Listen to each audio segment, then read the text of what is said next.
जी हाँ दोस्तों, कैसे हैं आप। मैं कुलविंदर मीत आज आप सबके समक्ष हाजिर हूँ। अपनी दो छोटी छोटी दो चार कविताएं, कुछ अशार, कुछ मुक्तक आपसे कहूँगा और थोड़ा बहुत कुछ छोटा सा कविता के बारे में आज के परिप्रेक्ष्य में।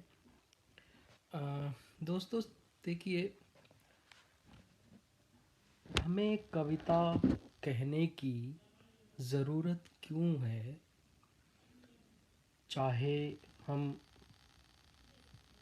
पिछले दौर में चला जाएं, आज के इस युग में आ जाएं, या आने वाले वक्तों में हम देखें तो ऐसा क्या है, हमारे पास ऐसा क्या है कि जो हमें संप्रेषित कर सकता है, हमारे भावों को व्यक्त कर सकता है। हम कैसे अपने आप को व्यक्त करें, अपने आप को, अपने अंतर्मन की जो संवेदनाएं हैं, जो भाव हैं, जो जिजीविषाएं हैं, हम उनको कैसे व्यक्त करें। इस धरती के जो राज हैं, मानवीय मूल्य हैं, रिश्तों की जो एक महक है, हम उसको कैसे दर्शाएं। ऐसे में मनुष्य के पास एक सुंदर शब्द है जिसे हम कहते हैं कला। कला विभिन्न आयामों से होकर गुजरती है।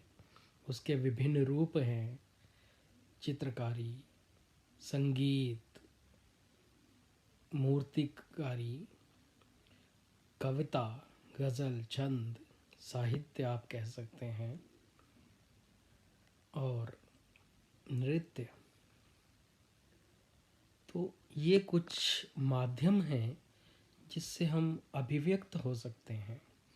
हमारे अंदर का जो भी मवाद है, हमारे अंदर की जो भी छटपटाहट है, हमारे अंदर जो भाव उठते हैं, उनको व्यक्त करने के ये माध्यम, ये कलाएं हैं। तो हर कोई किसी एक कला में, दो तीन कलाओं में, चार कलाओं में संपूर्ण होता है। उसको उस कला में महारत हासिल होती है ताकि वह अपने आप को व्यक्त कर सके। दुनिया क्या है? दुनिया यही है, दो शब्दों में सिमटी हुई है: अपने अंदर के भाव और उसको व्यक्त करने का माध्यम। वृक्ष अपने आप को दुनिया में फैली हुई खूबसूरती से व्यक्त करते हैं, अपने भावों को। ये फूल, ये पत्तियाँ, ये पहाड़, ये नदियाँ, कल कल करते बहते झरने, ये प्रकृति का, वृक्षों का नृत्य जो करने की कला है, वो अभिव्यक्ति है। ऐसे ही मनुष्य अपनी अभिव्यक्ति शब्दों में और रंगों में, नृत्य में, चित्रकारी में, मूर्तिकारी में करता है। तो इसीलिए कविता बेहद ज़रूरी है। किसी भी काल में, किसी भी युग में, किसी भी परिप्रेक्ष्य में साहित्य ही ऐसी विधा है जो मनुष्य को उसके अंतर्मन से जोड़ती है और उसके अंतर्मन को बाहरी दुनिया से जोड़ती है। तो सबसे पहले शब्द, भाव जो मानव इतिहास में व्यक्त हुए हैं, वो कविता से हुए हैं। फूलों की सुगंध, वृक्षों, पत्तों की कलकलाहट, ये प्रकृति का और इस सभ्य समाज का और किसी भी काल में ये अभिव्यक्ति है।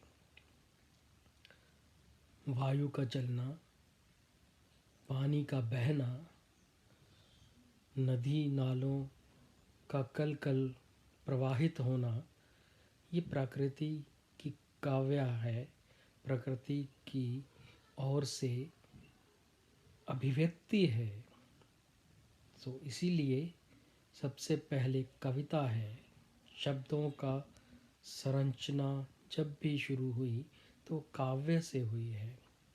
तो इसलिए काव्य पहले भी था, अब भी है और सदा रहेगा जब तक शब्द रहेंगे।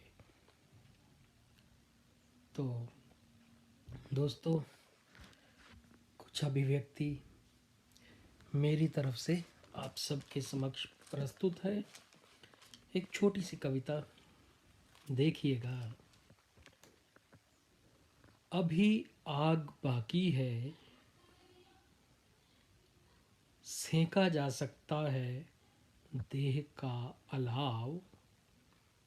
अभी आग बाकी है, सेंका जा सकता है देह का अलाव। मिट्टी पकाई जा सकती है और गढ़ा जा सकता है एक अदद आदमी, एक अदद आदमी। और दोस्तों, एक और कविता छोटी सी आपके समक्ष रखता हूँ।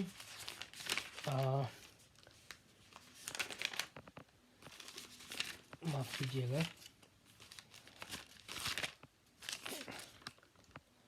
कविता का शीर्षक है नेशनल हाईवे।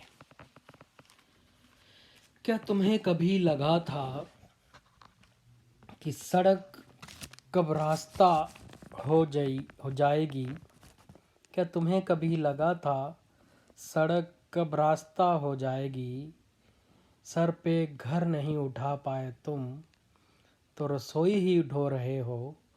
क्या जानते थे कि चलते चलते पाँव कभी घर के नक्शे में बदल जाएंगे? जूते कब पैरों में घर का नक्शा बन जाएंगे और जूते कब पैरों में बदल जाएंगे? कभी सोचा था कि सड़क पर कोलतार इसलिए बिछा रहे हो कि उस पर चल सको निरंतर अविलंब?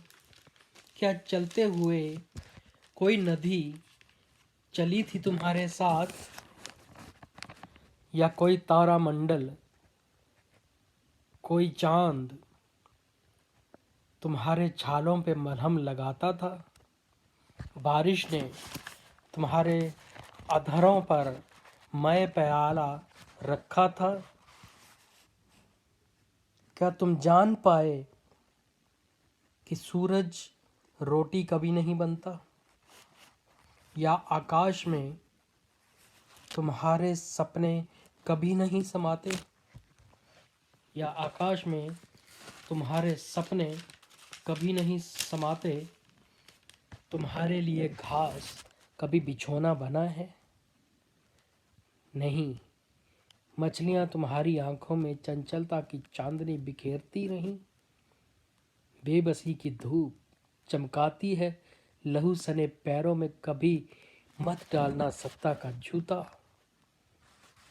अपितु स्मृति में रखना कदम भर गुस्सा, थकान भर प्रतिशोध और